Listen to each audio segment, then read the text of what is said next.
الحمد لله والصلاة والسلام على رسول الله صلى الله عليه وسلم اما بعد فاعوذ بالله من الشيطان الرجيم بسم الله الرحمن الرحيم. د هر مسلمان د پاره د اخترونو ورځ یو مقدس ورځ وي. حدیث بخاری کې راځي رسول الله صلی الله علیه وسلم فرمایي چې ابو بکر صدیق رضی الله تعالی عنہ سره ماشومان ته غوسه شو. فرمایا ابو بکر الا ان لكل قوم عيد وهذا عيدنا.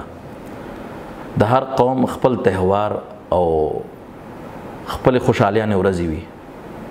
پرېږده چې د ماشومان وړي جنکۍ هغه ډول ووهي چې دف ورته ویل کېږي په عربي کې. دا زموږ د خوشحالۍ ورځ ده، مې منې کوه. نو د اختر ورځ یقینا د مسلمانانو لپاره یو عظیمه ورځ ده چې په دې ورځ باندې الله تبارک وتعالی انسانانو ته خوشحالیانه ورکوي، مسلمانانو ته. او په اسلام کې دوه اخترونه دي چې یو ته عید الاضحی ویل کېږي، یو ته عید الفطر ویل کېږي. وړوکی اختر او غټ اختر چې لوی اختر ورته وي. دریم اختر چې عید میلاد النبی، څلورم اختر چې د جمعې ورځ اختر وي، او دارنګه د نهروز ورځ اختر، دارنګه د مجوسیانو او د ایرانیانو اخترونه دا په اسلام کې نشته. د مقدس ورځ او د اخترونو د ورځې څه آداب هم په اسلام کې شته. اول ادب هغه دا چې په دې ورځ باندې غسل کول مسنون عمل دی. د الله رسول صلی الله علیه وسلم د جمعې په ورځ باندې غسل کو، حدیث د ابو داود کې راځي. دارنګه د اختر په ورځ باندې غسل کول. دارنګه دویم مستحب عمل چې په دې ورځ باندې هغه د اختر مونځ ته وتل دي او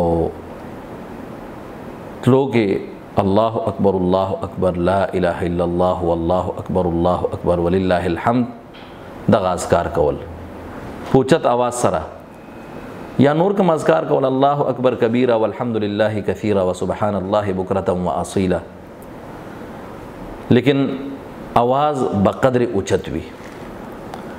دریم ادب هغه د اختر د ورځې هغه دا چې خوشبو لګول د تګ په وخت کې، او چې څلورم ادب چې وړوکی اختر وي نو د سحر د لمانځه نه بعد 3 کجورې، 1 کجور او خرما چې ورته ویل کېږي 5 کجورې طاق کجورو باندې افطار کول.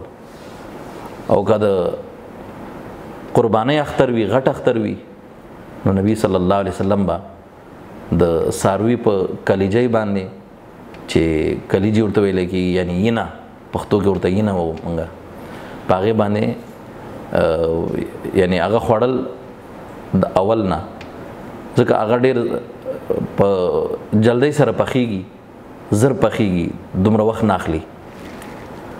پنځم ادب د دې ورځې هغه دا چې سړو ته پکار دي چې عیدګاه ته لاړ شي.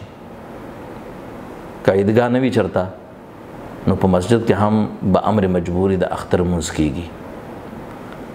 حدیث بخاری کې راځي رسول الله صلی الله علیه وسلم فرمایي زنانو ته هم پکار دي چې عیدګاه ته لاړ شي، خو په شرط دی چې د پردې انتظام موجود وي.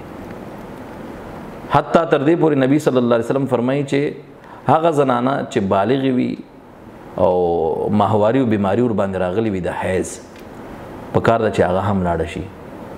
او هغه جنکۍ چې هغه نوې پیغلې شوي وي او نوې ځوانې شوي وي، که هغوی سره خپل پړونه او دارنګه چادر صادر ټیکری نه وي ورسره، نو هغه دې هم لاړه شي. او د بلې خور سره دې په یو صادر کې تا وراتاو شي، خو ضرور دې لاړه شي. دومره د الله رسول صلی الله علیه وسلم د دې تاکید او تایید فرمایلی. دارنګه په دې ورځ باندې یو بل ادب هغه دا چې مسلمانانو ته د مبارکباد ویل، تقبل الله منا ومنکم صالح الاعمال. الله دې تاسو نه زموږ نه ټولو مسلمانانو نه د اختر قبول کی. د دې وینا کول دا ثابت ده، د سلفو نه ثابت ده. یو بل ادب چې د دې ورځې ده هغه دا چې نوې کپړې اغوستل، او که نوې کپړې چېرته نه وي نو صحیح ابن خزیمه کې راځي نوې کپړې نه وي نو پخوانۍ کپړې دي وي خو استری شوي دي وي، صافې سوتره دي وي په دې ورځ باندې.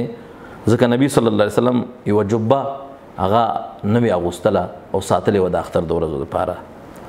بهقي کې هم داسې یو روایت موجود دی. دارنګه یو بل سنت هغه دا چې په کومه لاره اختر ته لاړ شي د اختر مونځ ته واپسۍ کې په بله لار راتګ کول، یعنی په هغه لار باندې راتګ نه کول، په بله لار باندې راتلل. دا یو سنت عمل دی، حدیث د صحیح بخاری کې راغلی دي. دا څو آداب د اختر د ورځې وو چې د اختر په ورځ باندې قربانۍ غوښه هغه زما عزتمندو فرجونو کې نه دي ساتل پکار، دارنګه په یخچالونو کې نه دي ساتل پکار، په سلاجو کې نه دي ساتل پکار، بلکې د اختر په ورځ باندې غریبان مسلمانان راشي نو هغوی ته ورکول. الله تبارک وتعالی فرمایي قرآن کې اعوذ بالله من الشیطان الرجیم فکلوا منها واطعموا القانع والمعتر. خپله یې وخورئ او هغه خلک چې نه غوښتونکي دي هغوی ته یې ورکوئ، یعنی نه غوښتونکي خپلوان دی، سفید پوشه دي غواړي نه تانه هغوی ته یې ورکوئ، والمعتر او مجبوره خل دي غوښتونکي هغوی ته یې ورکوئ.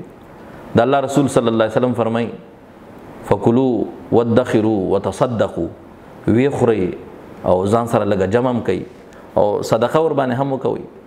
دارنګه یو روایت کې راځي چې رسول الله صلی الله علیه وسلم په پنځمه ورځ باندې د اختر د څاروي خپې پخولې او حسن روایت کې راځي هغه به خوړلې. نو دا ټول روایتونه بحمد الله تعالی ما چې کوم اشاره ورته وکړله یا مې وویلې دا ټول روایتونه حسن صحیح درجه کې دي. الله تبارک وتعالی دې د قربانۍ دا ورځ زموږ او تاسو دپاره مبارکې وګرځوي او الله تبارک وتعالی دې کوم خلکو انسانانو مسلمانانو ورونو چې قربانیانې کړي دي الله دې د هغوی نه قربانیانې قبولې کړي، چا چې نه دي کړي هغوی ته دې الله توفیق ورکړي. الله تعالی دې موږ نه راضي شي. واخر دعوانا ان الحمد لله رب العالمین.